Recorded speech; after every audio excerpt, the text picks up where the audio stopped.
Retro Now. Hey, this is Lauren Mary Kim, and I'm the stunt double for Ahsoka Tano in Clone Wars and the armorer in The Mandalorian.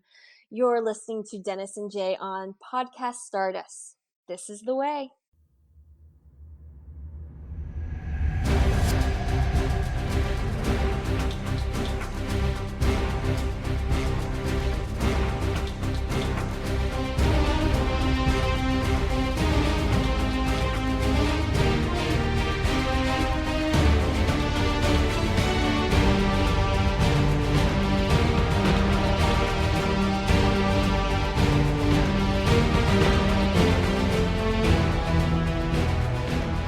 Welcome to Podcast Stardust. This is the fully armed and operational podcast dedicated to Star Wars news, reviews, and discussion. I'm Dennis Keithley. And I'm Jay Krebs. And this episode of Podcast Stardust will feature some Star Wars questions and discussion and a segment we like to call Ask Me Anything Star Wars. Yes, we totally stole that from Reddit. But before we get into the questions, Jay, you want to go ahead and remind everybody where we can be found on social media? Well, I'm glad you asked, Dennis. We are on Facebook and Instagram at Podcast Stardust. Okay.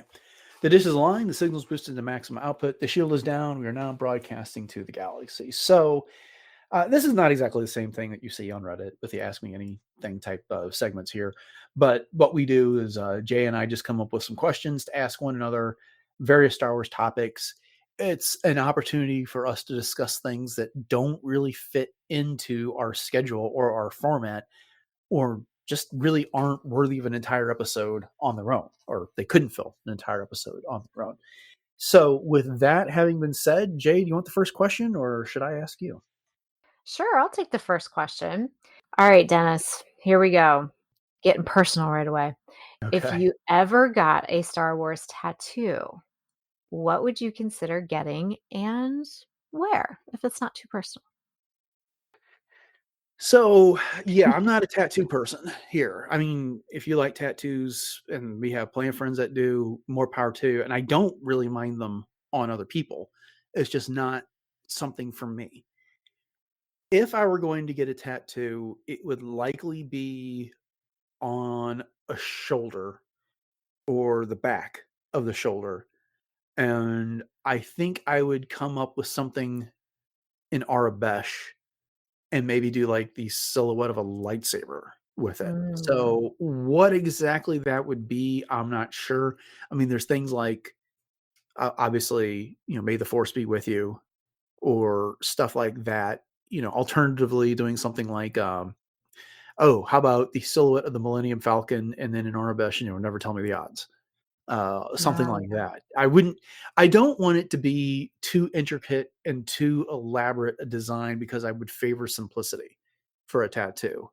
Uh, mm-hmm. but so it'd be something like that. But interesting question. How about you? Well, I too am not necessarily a tattoo person. I do not have any, but I Mhm. have admire those that do. And for me, of course, I mean, the fulcrum symbol is a big one that I've actually considered it, but it would have to be somewhere that I feel that would be very subtle.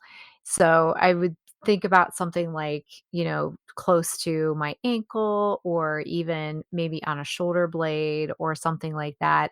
And, like same thing as you, something that's in Orabash, maybe my favorite word like hope, Mhm. in Orabash or something of that nature.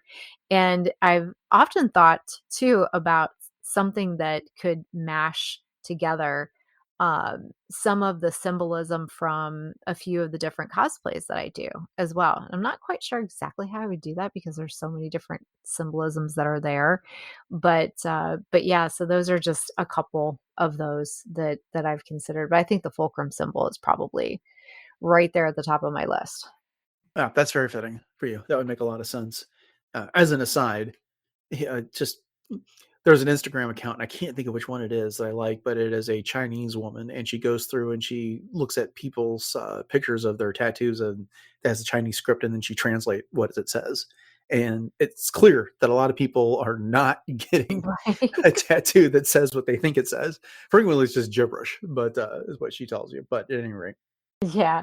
It's like, have you ever seen those? And I think we've talked about this before. There's some stores that are across the seas that, you know, how, like you said, when people get things that are in a different language that have a different alphabet, sometimes they Hmm. don't know what it says. Well, there's other ones that it's like, I hope you have a lovely day, or I hope you have a average day. And it's like, Hmm. you Yep. know, kind of the weirdest, you know, messages ever. Yeah. Yeah. All right. This question for you is kind of coming off of something we've been talking about a lot for the past 3 years. So, which do you prefer, the High Republic or the New Jedi Order, and why? Oh gosh, that is such a tough question because I have so many, you know, wonderful memories of the New Jedi Order. And of course, my favorite character ever, Tahiri Vela, came out of that. And, you know, some of those, you know, character studies that come out of that as well. And I definitely have that nostalgia piece that I'm attached to a lot of the New Jedi Order stuff. Hmm. But I will say that the High Republic has just been a lot more, I guess, cohesive in some ways in the storytelling, and something that's a lot easier to follow. Whereas some of the things that were happening within the New Jedi Order were like taking this and then taking that and trying to make them connected. But wow, gosh, that's a really difficult question. Oh, I would probably still keep the New Jedi Order only because I'm so attached to the nostalgia and Yeah, I'm just not saying because you have it to get has rid of classic one. characters. Yeah. But I would probably say overall, I probably New Jedi Order. So there's definitely some great things about both, but what about you? Yeah, I wrote this question because I knew there's no easy answer to this, and they're both the similarities. They're both massive publishing initiatives. The High Republic was novels, both adult, young adult comics for adults, and then the younger version manga, audio dramas, and stuff like that, which I think gives it a nod in its favor. Mhm. I also agree with you that I think it is a bit more cohesive because it feels like the architects of the High Republic have all been working with each other and planning each other, and they had an entire retreat to plan this when it was just Project Luminous. And so they really got to map the whole thing out well in advance. Everyone was on board, knew where they were going. And so, yeah, it really works out well across all three phases with all of the details that they planned in early, in the middle, and in the end that mash up and make sense. So that's definitely got an advantage for it. Plus, it was all brand new characters. And so you never knew who you're going to lose and why. So they always had that added extra little bit of tension to it here. That being Mhm. said, New Jedi Order was killing off major characters but that was like what, 19 novels when it was all said and done. And so it was enormous of itself, but I also feel like it was just a bit more disjointed in that because I don't feel like and maybe I'm wrong and I just don't know about the background of the New Jedi Order as well as I do the High Republic. I love those books. I love that series. I was glued to it back in the early 2000s when they were doing this. But at times it was just kind of like this is a way different voice than what we just got and this and very very very different type of stories, and so it just is lost a little cohesion. But that being said, it was about Luke, it was about Leia, it was about Han, and then Jaina and Jason and Anakin solo up until he passed. And they're like, but they killed off Chewbacca, for crying out loud, the Right. very beginning of the whole thing. Right. And so I don't know. It's it wasn't too long ago we read Star by Star because you were bringing up Tahiri Vela and we wanted to do a story about her. And I really, really enjoyed rereading that. But then I was like looking at some of the books that are around it. I was like, okay, that was a good one. That one was only average. I just feel like the High Republic to me, was just a bit more consistent with what it was putting out. So, anyways, I'm dancing around the answer to this question, and I think for me, it's the High Republic. when it's all said and done, because it was a new era of the galaxy. But then again, I don't know. I think the Yuzon Vong were cooler than the Nile, but Martian Ro was the best villain between the two Oh, series. yeah. Hands down. I agree. So yeah, it's hard to compare, and it's hard to make that call. But I think I'm going to go with the High Republic, but it's by a nose. Mhm. Mhm. That's fair. And you bring up so many good points too. And I was just basically gliding over the surface of a lot of those things. But Mm-hmm. you're right. I mean, the High Republic's definitely more, as I was saying, comprehensive in the different things that it's covered from, as you mentioned, manga and comics and all of the different things. But I do tend to go back to New Jedi Order stuff quite a bit. Yeah, Need to yeah. I revisit need to that. reread more of it sometime soon, but they just Yeah. been putting out so many new books lately. It's hard to go back and get into the old stuff Yeah, again. it truly is. And, Hmm. and once you go down that rabbit hole, it's kind of like, okay, where do I jump in and how far do I want to go? Uh-huh. Uh-huh. Indeed. All right. Well, what else you got? I know it's kind of a surface level sort of question, but we talk about traveling quite a bit. And, we've talked about different filming locations and that type of thing and places that we'd like to visit. But what specifically, as far as a specific place in time, I guess you could say, from any Star Wars movie, or it could even be something from the animation. If it were real, like where would you want to visit?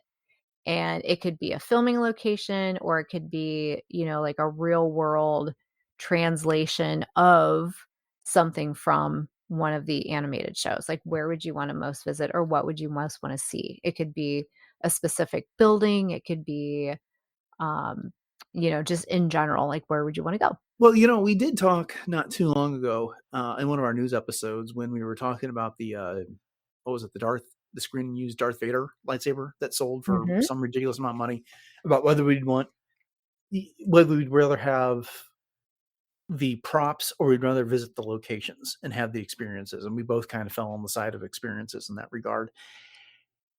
I think for me, it's like, yeah, it'd be cool to go to like Tunisia and see where, the Skywalker homestead was, but I'm not sure there's really anything else I want to do there. Meanwhile, like going to Italy and some of the places where the Naboo scenes were shot, I think would be incredibly cool.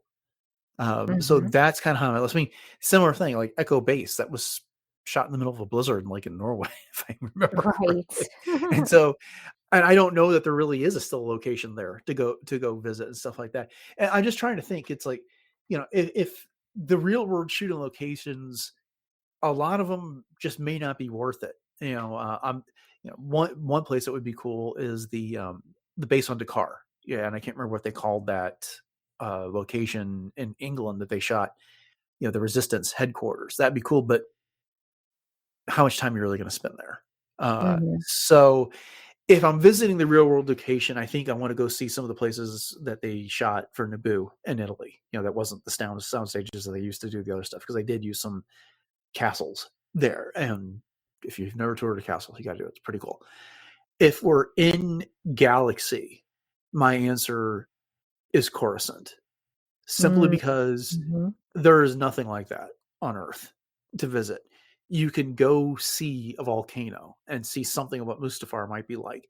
You can go to the Arctic or the Antarctic and see frozen wastelands and get the idea, or the Sahara and see what Tatooine's going to be like and stuff like that. But what do they call it? Ecumenopolis? Sorry, I can't remember. Like when the city sprawls over the entire planet, there's nothing like that anywhere. And yeah, you can go to New York and see a bunch of skyscrapers, but not skyscrapers that big. 5,000 levels of that type of stuff. So I think that would be my answer to the question. But where are you headed? Well, of course, I would love to go to, like you, Italy and see the beautiful terrace where Anakin and Padme shared their first kiss and where they got married. And, just Naboo in general, if we're talking about real world stuff.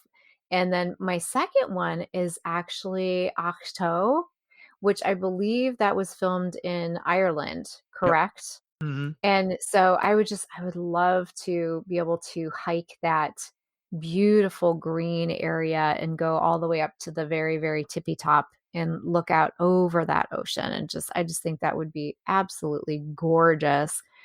And so those are definitely my two real world go-tos.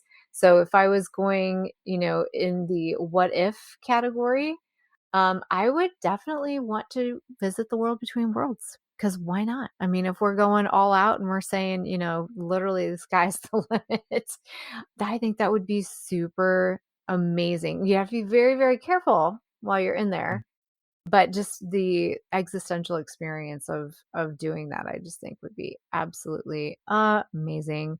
Mm-hmm. And then there's a couple other places too, like Camino. I know this sounds kind of almost morbid in a way, but the cloning facility, I just think that would be super cool. I'm so interested in that. Just like to meet an Omega, give me a little tour, walking around, like showing me the facilities and how they do things. And it would probably leave there a very scarred individual.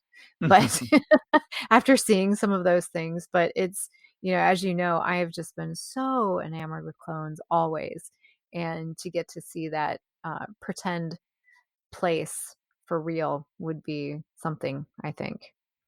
Yeah, Something I'd you never could forget. be volunteer to be the next donor, and they can make an elite squad of cosplayers Oh out of your my. DNA. Wouldn't that be something? Yeah, some good Love it. good selections there. Okay, well, this one is much more shallow than my previous question, but if you could have one droid as an assistant, which type would you choose?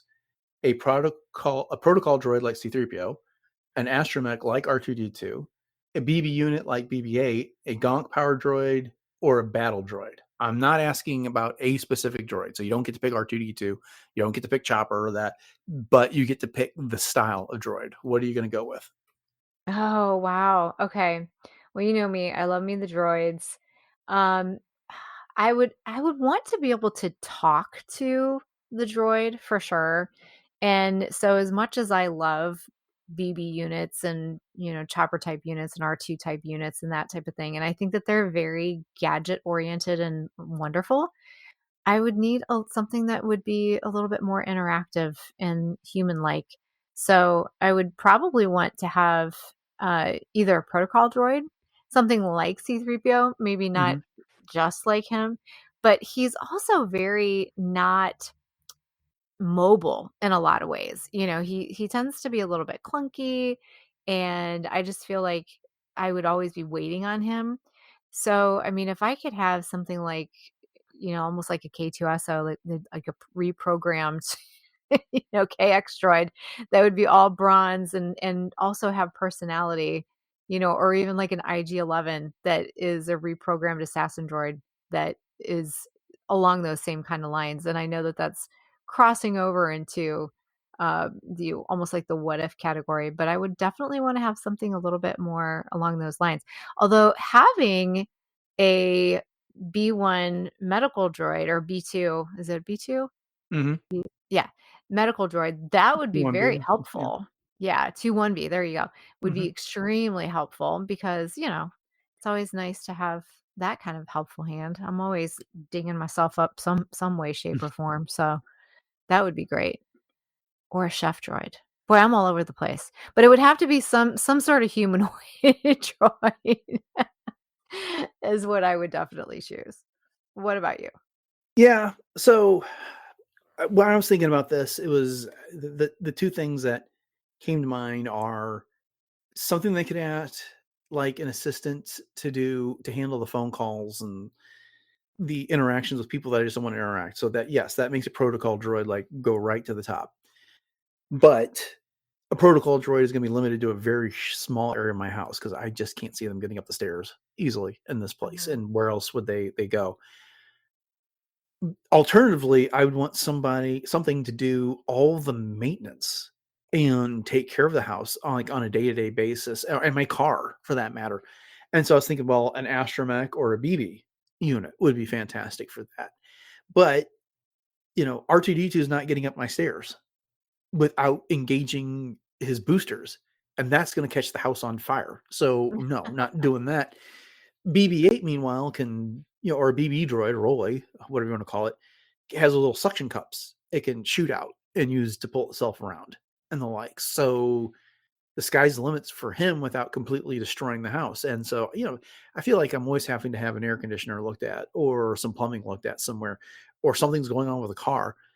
How great would it be to have a mechanic slash handyman in the house that could handle that? Yeah. And the astromechs and the BB units can also drive. They pilot X-wings and the like. There's no reason they couldn't drive. If they can pilot an X-wing, there's no reason they can't drive my car.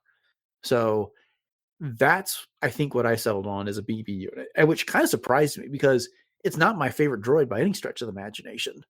That would definitely be something like 3PO or R2D2. But for everyday practical life, in this world, I think the BB unit is the way to go for me. The other thing is like when you get to the K2S droids, they're 7 feet tall. They're not fitting in my car. They're barely fitting. They're barely fitting through the door of the house. So, anyways, that was my thought process. I like that. Yeah. So you're really breaking down like how it would fit into your personal parameters. I was just Mhm. thinking more of like the coolness factor, like the what if. Oh yeah, sure. But it's like the other thing, the protocol droid is like, I want to do the cooking. I like cooking myself, so I'm not turning that over to the protocol droid. And so like, there's a lot of phone calls and there's a lot of interactions I just don't want to deal with. And if I can tell 3PO to make that call and get it sorted out, then go for it. But Mhm. that would be an immense lift off my shoulders. But I the amount that I've spent over the past couple of years dealing with car repairs and AC and stuff like that is like if I had a BB unit, that all would get taken care of on its own. So, Good choice. Good choice. uh I all like right, it. next one from you. Okay, so this one I had on the back burner, and I don't think we've talked about this one before. Maybe something similar, but we're gonna see because you have the best memory, so I know you'll remember. So if you could choose a non-combat force power that you would use, what would it be? So I'm going to give you some choices. So Mhm. you've got either psychometry, Uh-huh. something like Cal Kestis or Quinlan Voss, um, battle meditation, force healing, animal bond or like beast control kind of stuff, force visions, force projection, kind of like what Luke did in The Last Jedi, or flow walking, what Jason Solo did in Legends. So what would you pick? Force healing of all Mhm. those. I mean, there's no chance I'm going to end up in any type of situation where I need battle meditation, where I'm coordinating Mhm. anybody. Yeah, again, I'm thinking of current everyday life. Every day. Mhm. Yeah, Mhm. then I'm not in the Star Wars galaxy, which would change my answer to this question. Flow walking is interesting, but it seems like one of those abilities that takes a whole lot of resources and it's going to take some time to recover from and the like. Um, but yeah, I mean, with healing, especially at this age where it feels like every day I sleep wrong and I'm hurt the next day, being able to spend a little time in meditation and fix that, or take care of someone scrapes and boo-boos, a little bit of life force on that. That to me is the way to go. Seems like the most practical, useful ability out there. But what are you thinking? Well, if we're talking every day, then yeah, for sure the force healing because I'm with you. You just like move wrong and it's like, okay, there's a whole new set of aches and pains right there. And of course, I mean just your everyday little boo-boos like you said. But if we're talking in universe and even somewhat in real life too, because I just think this would be such a cool thing to have. And I think you probably know which one I'm gonna pick is psychometry Mhm. and just the ability to read the memories or the history of objects, I just think and I'm so into history. And of course, you know me and the backstories about everything and anything. But I do think you have to be really, really careful with what you do touch because as we've seen, this ties into things like memory, personal trauma, how the force was actually imprinted by the events that were surrounding that particular object. So I think that's something that you really have to be careful with how you use it and, as cool as it is, it definitely, all magic comes with a price. I'm thinking of Once Upon a Time. I love that show. But I also think the animal bond slash beast control just in even everyday life, because oftentimes I'm wondering what's going on in that little pea head noggin of my puppers, Hmm. and because they can't tell you what they're, we talk about this all the time with our own dogs. Like if they're sick, they can't tell you that they're sick. They can't tell you what hurts. They can't tell you their symptoms. And, and just I think the bonding via the force, like Ezra can do and Anakin can do, I just think that would be so incredible to be able to commune with animals. Yeah.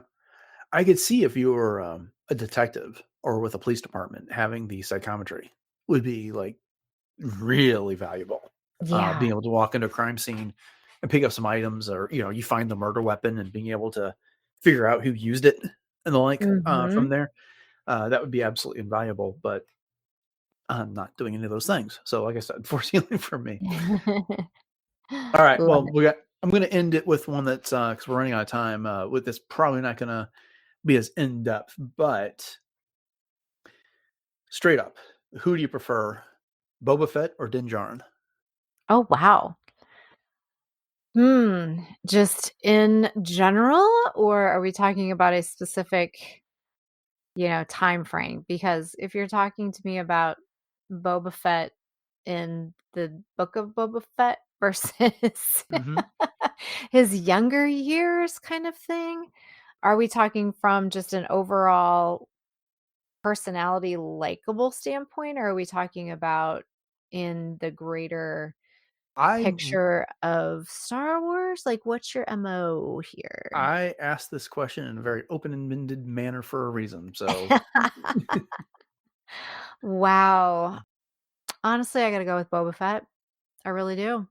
And the reason is because I just feel like his story is one that is so closely tied into so much more lore in Star Wars in terms of how it's interconnected with obviously Jango Fett and all of the clones. And then if you look into even things like Legends, it's just so much more expansive, and there's so many different ways that you can, go with Boba's in story in terms of how, like I said, how where do you want to focus? Do you want to focus on him as, a youngling and look at him from the Clone Wars aspect? Or do you want to look more at the Book of Boba Fett, which I know the Book of Boba Fett sometimes gets a little bit of complaints from some of the fans. I loved it. Loved it, loved it, love it. I thought Tom Morrison did an absolutely fantastic job.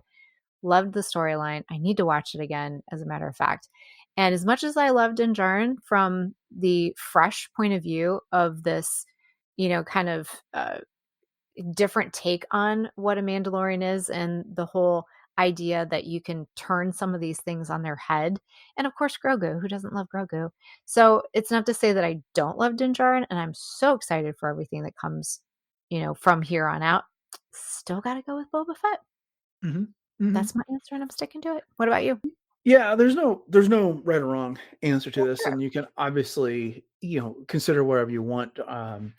But when I was thinking about this, I was like, okay, so when Boba Fett was introduced, he was the mysterious bounty hunter that had next to no lines across two movies, but he captured everyone's imagination. And then we really got to know a little bit more about him as a kid, out of all places, from Attack of the Clones. And then we saw him grow up a little bit over the course of the Clone Wars. And then he got reintroduced in The Mandalorian, and then he got his own series, Book of Fett.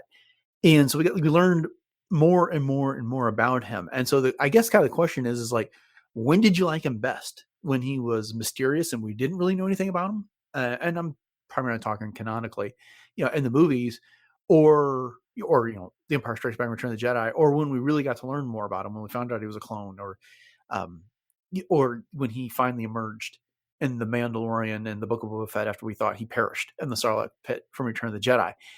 For my money, his costume has always been cool, but I liked Din Djarin's first set of armor and his remake his new set of armor that we got to meet in the first season of The Mandalorian better than Boba Fett's original look because it's more complete as a set of armor. Boba Fett's updated look for the Book of Boba Fett is very, very, very cool though. So, he kind of that glow up he got there did a lot for him. I thought that was an incredibly cool way to go. The thing is, it's like so many people have had so many different ideas what to do with Boba Fett that I don't think that they have all necessarily melded well together when you take everything into its entirety. There's times in the comics where he comes off as ruthless and cold-hearted in a way that's different than the way we saw him in the Attack of the Clones, the Clone Wars, and other, because by the time we get to the Book of Boba Fett, he's figured it out. It's people like Jabba are spending his and other mercenaries' lives like cash, and so he kind of reforms himself, and he becomes the major daimyo of Tatooine and Mos Espa in that area, and so he kind of goes from being a ruthless crime lord to someone who's looking out for his people. Okay, he's really turned over a leaf there. To me, Din Djarin, it benefits from the fact that he was introduced at a time where we knew what Mandalorians were. They added some twist to him, but he benefited from having a whole lot of world building and backstory for the galaxy established. And so I think he's been able to be a bit more consistent. And Disney and Lucasfilm have done a better job at keeping tabs on who this character is. Because remember when Adam Christopher was supposed to write a book about the Oh, yeah. Mandalorian? And then they canceled that and they gave him Shadow of the Sith to write about Luke and Lando instead, because they wanted to tell that story on screen and they wanted to take more control of it, under Dave Filoni and Jon Favreau and the like. So I think he's benefited in that regard. I'm leaning towards Din Djarin for simply that reason. I think he's got a tighter story that makes a little bit more sense. It's not been so disparately told across different medium over time. And yeah, I just kind of like the way he fits in with Mandalorian culture better than Boba Fett does with everything that he's been involved in. No, Like I that's said, fair. no wrong answer, but Yeah. I mean, you can't go wrong with either one of them as far as I'm concerned. Oh, And heck it's yeah. always awesome going to Celebration and seeing the cosplayers that have dressed up as the both of them. So, Oh, yeah. Yeah. yeah. I love armor. Just in Mhm. general, armor is amazing. Mhm. Mhm. All right. Well then, I think that's all we got time for today. But that was fun. Yeah, I'm it glad we always got to is. do another one. And I say this every time, but we'll try and not go so long before I do another one of these episodes. And if any of you out there listening to this have a thought-provoking question or something you just want to know about us and our relationship to Star Wars, what we think about certain topics, please get in touch with us through one of our various social media contacts, and Jay will cover all those in just a bit. And we'd be happy to include a good question in an upcoming episode of Ask Me Anything Star Wars. So, all right. With that said, thank you all for joining us for this, and I hope you enjoyed it. And if you want to make sure you're around for the next time we do Ask Me Anything, make sure you subscribe to the podcast on your podcatcher of choice. Please rate and review the show. That is extremely helpful in getting the algorithm to do its thing and get the show in front of more people. And then if you want to catch more shows beyond what you're going to find on your podcatcher, best place to do that is over at retrozap.com. You got the entire catalog of shows, all previous 951 episodes, as well as some other great shows on the network covering everything from video games, collecting, other pop culture references, superheroes. It's all there on RetroZap. Jay, if you'd be so good to remind everybody one more time what our Facebook and Instagram accounts are and where else we can be found online. You got it, Dennis. Very easy to find us. We are on Facebook and Instagram at Podcast Stardust. And we also have tons of Pinterest boards that you can check out. And then while you're at it, you can also check out our YouTube accounts. So we have the traditional YouTube as well as YouTube Music. So head over to both of those, and those do support interactions. So please let us know what you thought of the show, and ask us anything Star Wars as well. As Dennis said, we are always looking for some new ideas, and we'd love to hear your thoughts on our questions as well. And then if you would like to support us on TeePublic, you can hit up the link in our show notes. And if you do purchase something, one of our 7 different show logo designs on things like apparel and home goods, those purchases do help to support the show, and we certainly appreciate that. And if you do happen to pick something up, please snap a photo, tag us on our social media outlets so we can see where that ends up out in the wild. Okay, upcoming on the show on Friday, we are wrapping up the week with a look at recent Star Wars news. And then on Monday, we are concluding our coverage of LEGO Rebuild the Galaxy Pieces of the Past by discussing the 4th and final part. So make sure you're around for that. Thanks for listening to episode 951 of Podcast Stardust, everyone. Have a great rest of your week. And until next time, may the Force be with you.